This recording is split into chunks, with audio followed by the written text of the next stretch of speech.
दोस्तों, गोदी मीडिया की बेइज्जती का जनाजा अब खुद उसके अपने निकाल रहे हैं। वो लोग जिन्होंने इस मीडिया को खड़ा करने में अहम भूमिका निभाई, वो खुद गोदी मीडिया को न केवल आईना दिखा रहे हैं बल्कि देश भर में उनकी थू-थू करवा रहे हैं। दोस्तों, 90s के वो लोग जिन्होंने टेलीविजन को अपने सामने बढ़ते देखा है, उनके सामने ये चेहरा अनजाना नहीं होगा। ये है दोस्तों सुभाष चंद्रा, जी के फाउंडर हैं। दोस्तों, आज जिन लोगों ने न्यूज चैनल्स को देखा है, वो जी न्यूज की हालत देखकर या उसकी टीआरपी या फिर कंटेंट को देखकर अंदाजा नहीं लगा सकते, लेकिन हमारे जैसे लोगों ने जिन्होंने प्राइवेट टेलीविजन आने का दौर अपने सामने देखा है, उनके लिए जी बहुत बड़ा ब्रांड हुआ करता था और उस ब्रांड के पीछे का जो पूरा माइंड था वो सुभाष चंद्रा का था। सुभाष चंद्रा ही हैं जो पहला प्राइवेट चैनल लेकर आए जी के नाम पर, और उसके बाद पहला न्यूज चैनल भी जी न्यूज ही हुआ करता था और जी न्यूज की उस वक्त बहुत साख हुआ करती थी। इनफैक्ट जी न्यूज को पहली बार टीवी पर देखकर ही मेरे जैसे लोग, स्कूल में पढ़ने वाले छोटे बच्चे, ये सोच पाए कि ये जो शख्स कर रहा है एंकरिंग यही करनी है जिंदगी में, रिपोर्टिंग यही करनी है जिंदगी में। मतलब जी न्यूज की इतनी साख हुआ करती थी। दोस्तों, सुभाष चंद्रा को एक वक्त में मीडिया मुगल भी कहा जाता था, लेकिन सुभाष चंद्रा आज इस मीडिया को, न केवल मीडिया को बल्कि अपने जी ब्रांड को आईना दिखा रहे हैं। दोस्तों, सुभाष चंद्रा ने कल सोशल मीडिया में एक पोस्ट किया जो न केवल चर्चा का विषय बना हुआ है बल्कि ये भी दिखाता है कि एटलीस्ट देयर इज समबडी, कोई तो है जो कम से कम जिम्मेदारी लेने को तैयार है। नहीं तो जिम्मेदारी लेने के नाम पर तो गोदी मीडिया बगले झांकने लगता है। दोस्तों, सुभाष चंद्रा जो कि जी न्यूज के फाउंडर हैं, उन्होंने एक बात लिखी है, उसको आप सुनना चाहिए। सुभाष चंद्रा लिखते हैं, सुशांत राजपूत मर्डर केस में सीबीआई ने क्लोजर रिपोर्ट दाखिल कर दी।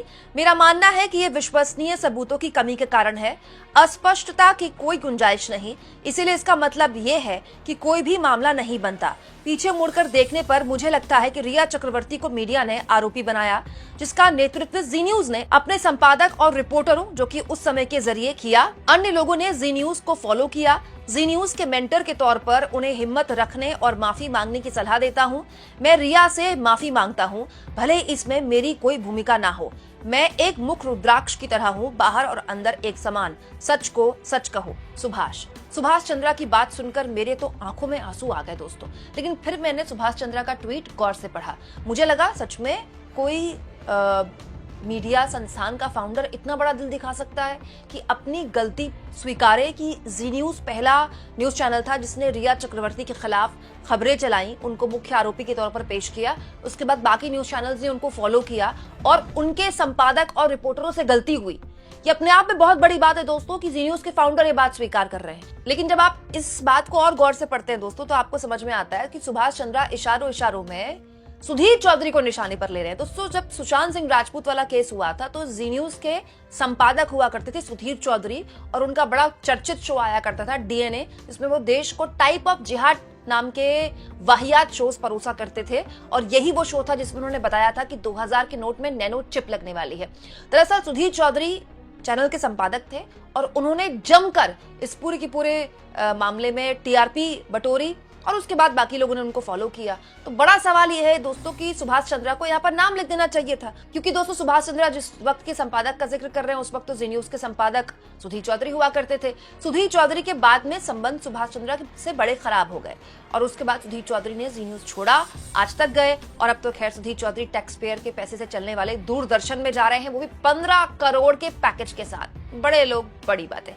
लेकिन सुभाष चंद्रा ने सुधीर चौधरी का नाम लिए बगैर कम से कम एक वेलकमिंग नोट में एक बात तो स्वीकारी कि गोदी चैनल से गलतियां होती हैं, और होती हैं दोस्तों, क्योंकि ये केवल सुशांत सिंह राजपूत और रिया चक्रवर्ती का मामला नहीं है। दिशा सालियान का मामला भी आपको याद होगा। दिशा सालियान जो कि सुशांत सिंह राजपूत की मैनेजर थी। दोस्तों, दिशा सालियान ने भी आत्महत्या की थी और इस पूरे मामले में भी मुंबई पुलिस ने क्लोजर रिपोर्ट दाखिल कर दी है, ये कहते हुए कि इस पूरे के पूरे मामले में भी कुछ भी संदिग्ध नहीं है। दरअसल दिशा के पिता उनके कमाए हुए पैसे की बर्बादी किया करते थे, जिसकी वजह से दिशा डिप्रेशन में थी। और दोस्तों, सुशांत सिंह राजपूत केस में भी सीबीआई ने क्लोजर रिपोर्ट में यही कहा है कि इस मामले में कुछ भी षड्यंत्र जैसा नहीं लगता, ये एक साधारण आत्महत्या का मामला है। तो बड़ा सवाल ये है दोस्तों कि ये मामला केवल सुधीर चौधरी तक का नहीं है। दोस्तों, मुझे राहत है कि मैं वो इकलौती यूट्यूबर हूं जिसने ये खबर आपको दिखाई थी। कुछ दिन पहले मैंने आपको बताया था कि सीबीआई ने जब एक क्लोजर रिपोर्ट दाखिल कर दी और एक तरह से रिया चक्रवर्ती को क्लीन चिट दे दी, तो सबसे पहले इस पूरे के पूरे मसले पर अंजना ओम कश्यप, अर्नब गोस्वामी और नाविका कुमार को माफी मांगनी चाहिए।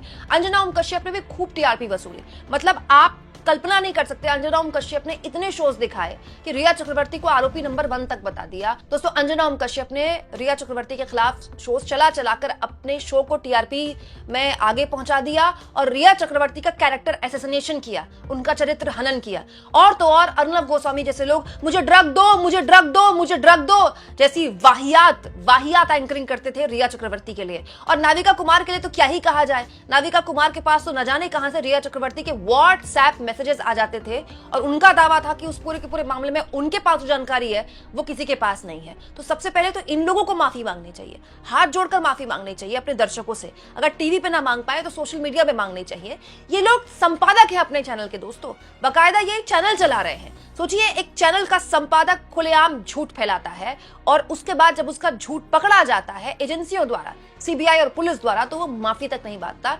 ये इन संपादकों की जवाबदेही है। हालांकि दोस्तों, जवाबदेही के नाम पर सुभाष चंद्रा ने जिस तरह से गलती स्वीकारी, इस पर भी बहुत से लोगों ने कटाक्ष किया।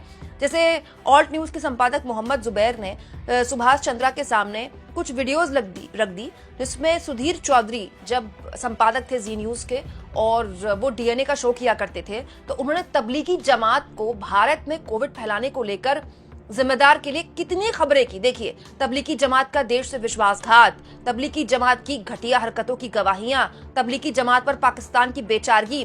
दोस्तों, इसके अलावा अपूर्व भारद्वाज ने इसमें लिखा है 900 चूहे खा के बिल्ली हज को चली। हालांकि दोस्तों, बहुत से लोगों ने सुभाष चंद्रा की तारीफ भी की है कि एटलीस्ट समबडी इज देयर, कोई तो है जो माफी मांग रहा है। नहीं तो माफी मांगने के लिए भी बहुत बड़ा दिल चाहिए।